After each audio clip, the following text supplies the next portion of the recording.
Last I heard in Manchester, New Hampshire today, holding a press conference that should have occurred 3 nights ago in Des Moines, Iowa, but for the inability of the Iowa Democratic Party to count votes in a timely fashion.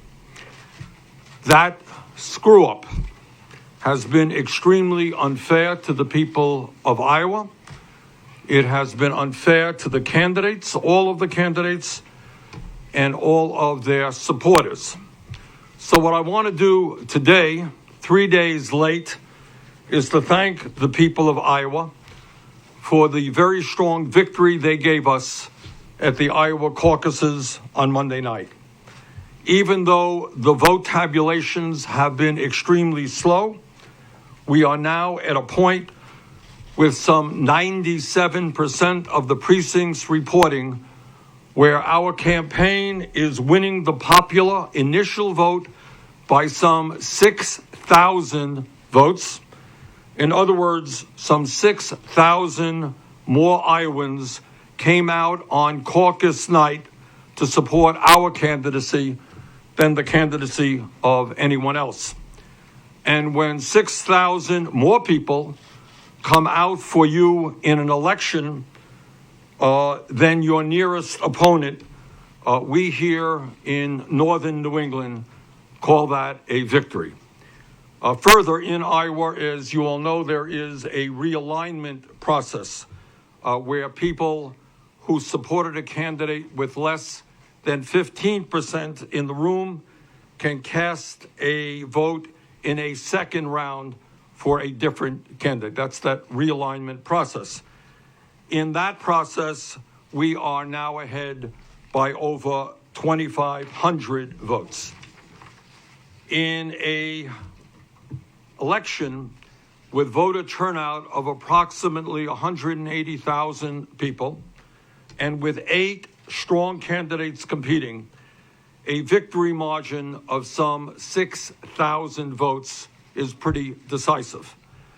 And the reason that happened is because of the unprecedented grassroots effort of our volunteers. Thousands of volunteers in Iowa knocked on hundreds of thousands of doors. They did that in the snow, they did that in the rain, and they did that in freezing temperature. And I just want to take this opportunity to thank all of those volunteers for the extraordinary effort that they made, which made our victory possible. Now, as everyone knows, the Iowa process is enormously complicated. In my view, it is far too complicated. And one word, if I might, about the so-called state delegate equivalents, SDEs, that the cable news and political pundits have spent so much time pontificating about. Because of changes to Democratic Party rules that were widely supported during the Democratic Unity Reform Commission, these state delegate equivalents have greatly diminished importance from past caucuses, and they should. In the past, a candidate with more delegates to the state and county conventions could actually change the number of national delegates who go to the national convention from that allocated on caucus night. That is no longer the case.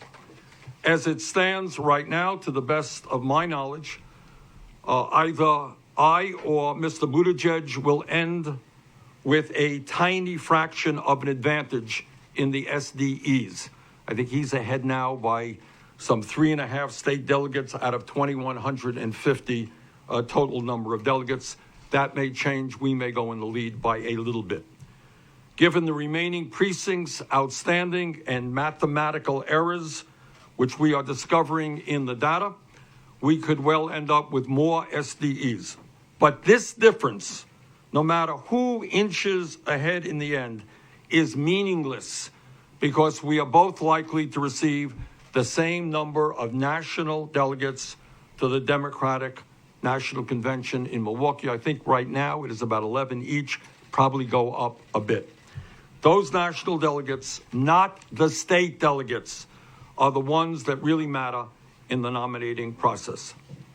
And now that Iowa is hopefully finally behind us, let me take this opportunity to thank the thousands of volunteers here in New Hampshire who are out today on the streets in rain and snow, knocking on doors, making the phone calls that have to be made, using social media in order to help us win here in Iowa.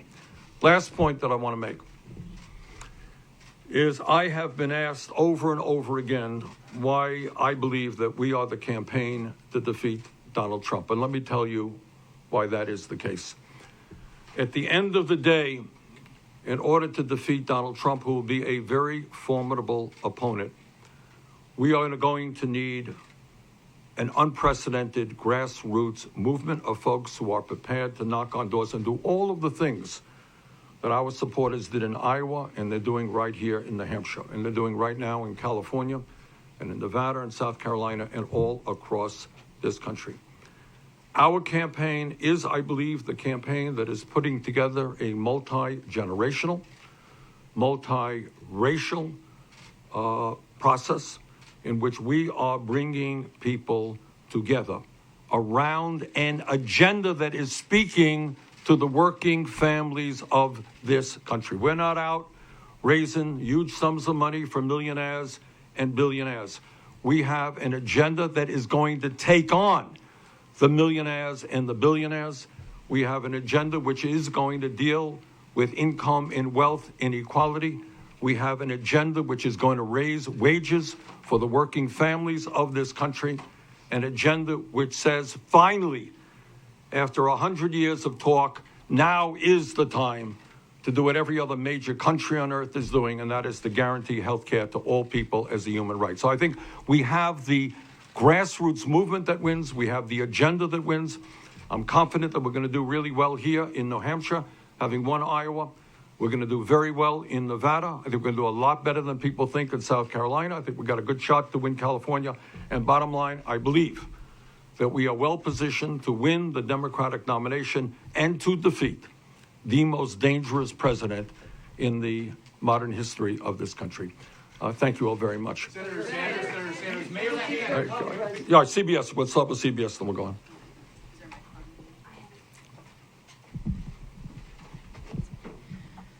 So Senator Tom Perez is calling for essentially a recount in this process. Is that something that you would support? And do you trust that the people running the party in Iowa are effective in doing their jobs? I think all I can say is what I just said, is we won an 8-person election by some 6,000 votes. That is not going to be changed. What may be changed in this so-called recount is a few SDEs here. But at the end of the day, as I've just indicated, these SDEs are not important. What these SDEs will do is go to a convention in Iowa. They will determine who the Iowa chairman is. They will determine the rules of the Iowa Democratic Party. Very important, I guess, for Iowa Democrats, but not important for the rest of the country. At the end of the day, what will, I expect, almost definitely happen is that Mr. Buttigieg and I will end up with the same amount of delegates, 11 now each, probably a little bit more. That's what will happen. It ain't going to change. And what certainly is not going to change is the fact that in terms of the popular vote, we won a decisive victory. So you... Gary, what, I'm sorry. Yeah, Gary. So, Senator, there's been a lot of accounting issues and a lot of issues with the Iowa Democratic Party. How should people respond to this? Should they trust the Iowa Democratic Party here? I think what you should trust are two things. Number one, and I really do feel bad for the people of Iowa, because I've been all over the state, as you well know. We have held, I think, 120 rallies and town meetings, and these are serious people who are trying to do the best they can in determining who the best candidate for president is. And I think what has happened with the Iowa Democratic Party is an outrage, that they were that unprepared, that they put forth such a complicated process, relied on untested technology. And also, to be honest with you, they have relied on thousands of volunteers, good people, who have to get up and go to work the next day, all right, to do what is enormously complicated. And I think there is very little doubt that what happened on Monday night that type of process, that complicated process. That is never, ever, I don't think, going to happen again. Yeah. Senator Sanders. Mayor Pete's been declaring a win for days now. Why should people believe your victory speech over his? Because I got 6,000 more votes. And from where I come, when you get 6,000 more votes, that's generally regarded to be the winner. Yes.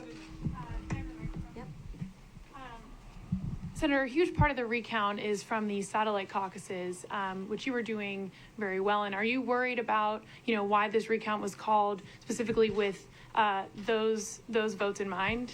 No, I don't think it's just going to be. I just learned about this a few minutes ago, but I think if they're going to do this recount, it'll be for every precinct in the state. And look, in terms of the satellite caucuses, the purpose of the satellite caucus, which is a good purpose. One of the problems that you have with a caucus, it takes place at 7 o'clock in the evening. Well, what happens if you're a working person? What happens if you're a mom who has 2 kids and you can't come out to a caucus? And what I think the Iowa Democratic Party tried to do correctly is to say, okay, if you can't come out, if you're a student in a night class, we will provide you an opportunity to vote. And most of the people I think who voted are working class people, and you're right. We did very, very well in those satellite caucuses, and I'm proud of that victory there. Okay, yeah. How are you? Joe Biden said yesterday that Donald Trump is desperate to pin the socialist label on our party. Why are you so certain that your own self-identification as a democratic socialist won't have serious blowback in November? Let me tell my good friend Joe that when we're dealing with somebody like Donald Trump who lies all of the time, he will pin any label that he wants on any candidate. It doesn't really matter. But I think the agenda that we have is the agenda that speaks to the working families of this country. And let me tell you something else. We will expose Trump not only for the liar, pathological liar that he is, but for the fraud that is, total fraud. And this is a man, as all of you know, who spends half his life demonizing the undocumented in this country. Oh, he just hates the undocumented. How terrible it is. And yet, as a private businessman, he hired, quite knowledgeably, hundreds and hundreds of undocumented workers in his resorts and in construction projects so he could save money. This is a guy who says, oh, I hate outsourcing. We got to make sure that corporations create jobs here in the United States, not go to cheap labor countries abroad. This is a businessman who manufactured his products in low-wage countries abroad, in Turkey, in China, and in other low-wage countries. He is a fraud. He is a liar, and we will expose him for what he is. This is a man who, during his campaign, he said, my tax plan, is going to not benefit the wealthy. It's going to benefit working families. 83% of the benefits of his tax plan have gone to the top 1% over a 10-year period, and we end up with the absurdity of companies like Amazon, which made $10 billion in profit last year not paying a nickel in federal income taxes. So we will have an opportunity during this campaign to expose Trump not only as a liar, but as a fraud. Yes, ma'am. Thank you, Senator Sanders. So Michael Bloomberg is skipping the early states. There'll be a debate tomorrow night. He won't be on the stage. Do you think it's fair that the Democratic Party altered or revised the rules to put him... Wait.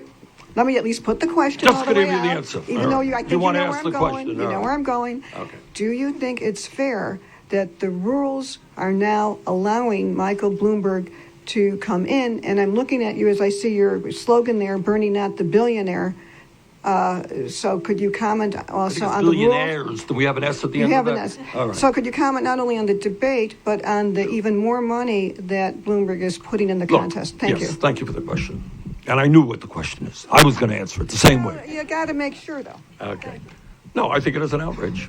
Look, rules are rules. And people like Julian Castro played by the rules, campaigned really hard. Cory Booker played by the rules. Tulsi Gabbard played by the rules. Andrew Yang played by the rules. They were here in New Hampshire. They were in Iowa. They have worked really, really hard. And based on the rules determined by the DNC, they were unable to participate in one or more debates. And now suddenly, a guy comes in who does not campaign one bit in Iowa, New Hampshire. He's not on the ballot, I guess, in Nevada or South Carolina, but he's worth $55 billion. And I guess if you're worth $55 billion, you can get the rules changed for a debate. So to answer your question, I think that that is an absolute outrage and really unfair. And I say this because these other guys are my friends, the people like Cory Booker or Julian Castro or Tulsi Gabbard, who work really, really hard. They were excluded, but they're not multi-billionaires. That's wrong. Senator, Yeah. two questions. Well, we'll see how the first one goes. A lot of Democrats are going to hear what you're saying this morning, members who are actually, or people who actually are members of the Democratic Party, and will say, why not wait? Why not let Iowa finish counting first before declaring victory? Aren't you confusing the process by doing so? Well, I would hope, given the fact that we have waited 3 days, and now there is the talk of another recount, maybe we might want the decisions of the Iowa caucus before the November election. But I think what is very clear, 2 points. It is what is not going to change is that we won a very significant victory in the popular vote. We won a very significant victory in the realignment vote. And if you go out on the streets to New Hampshire, you go to Vermont, and you ask people, how do you determine who wins an election? Well, from where I come from and where everybody else comes from, the person who gets the most votes wins. We got the most votes. And as I said before, and I got to say this to my friends in the media, is you guys have been putting too much emphasis on these SDEs. There's a confusion that SDEs will determine the number of national delegates. National delegates are important. SDEs do not determine. They determine who the party chair is, the rules of the Iowa Democratic Party. So as I said earlier, I think in terms of, the basic question, coming out of Iowa, how many delegates do we have? How many delegates does Elizabeth have? How many does Buttigieg? That is not determined by these SDEs. So I think it is fair to say that, we won the caucus. And was there something specific, you talk about a multiracial grassroots movement in Iowa. Was there something specific you did in Iowa, either targeting certain community or a certain part of the state, that you anticipate doing again down the road in the other states? Look, the whole thrust of what our campaign is about is to understand that in America we have one of the lowest voter turnouts of any major country on earth. That's what we do. And the reason for that are manifold. One of them is that a whole lot of working class people here in New Hampshire, Vermont, all over this country, they're working 2 or 3 jobs. They can't afford childcare. They're spending half of their income in housing. They can't afford to send their kids to college. And they are saying, who is concerned about me? I turn on the TV and I hear all this blabber. Is anybody worrying about me and that I'm going to retire at 65 and I don't have anything in the bank for retirement? Anyone worried about me? Or is it just the billionaires and the wealthy who determine what goes on in Washington? And a lot of those people say it's all nonsense. We're not going to vote. Why do I want to waste my vote? The whole system is so corrupt.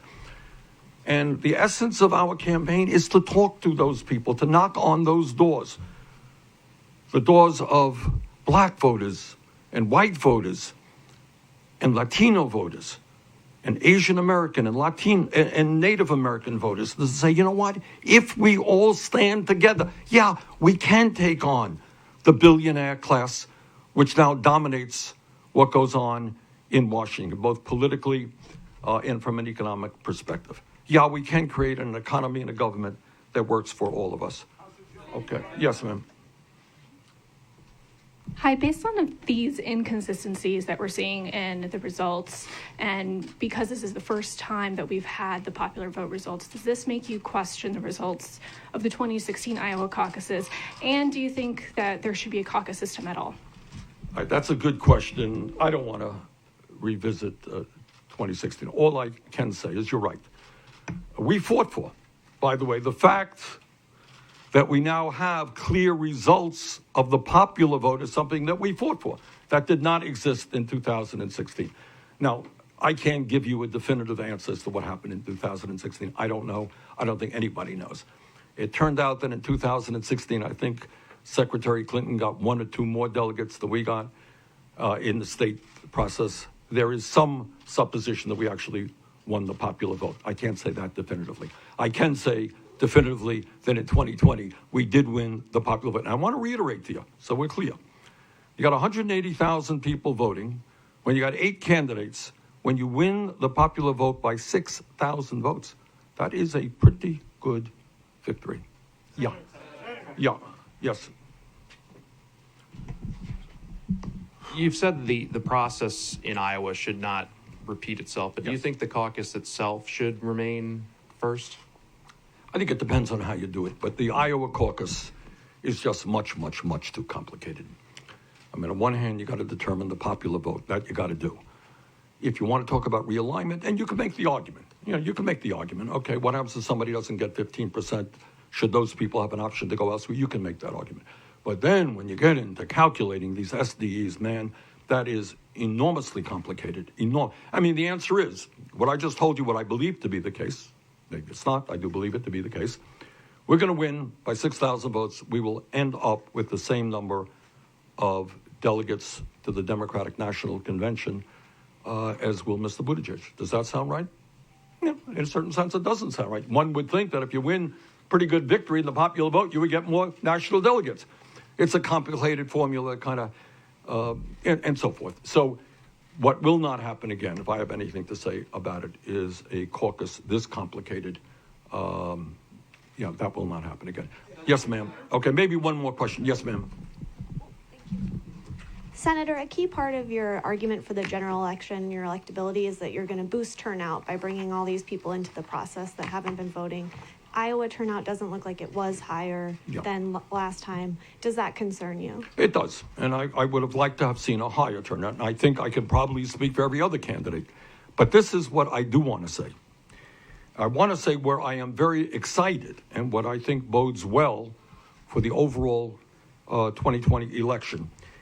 And that is that last year, in 2016, in the Iowa caucus, in terms of voters who were young people from 17 to 29, 18% of the total vote, 18% was under 29.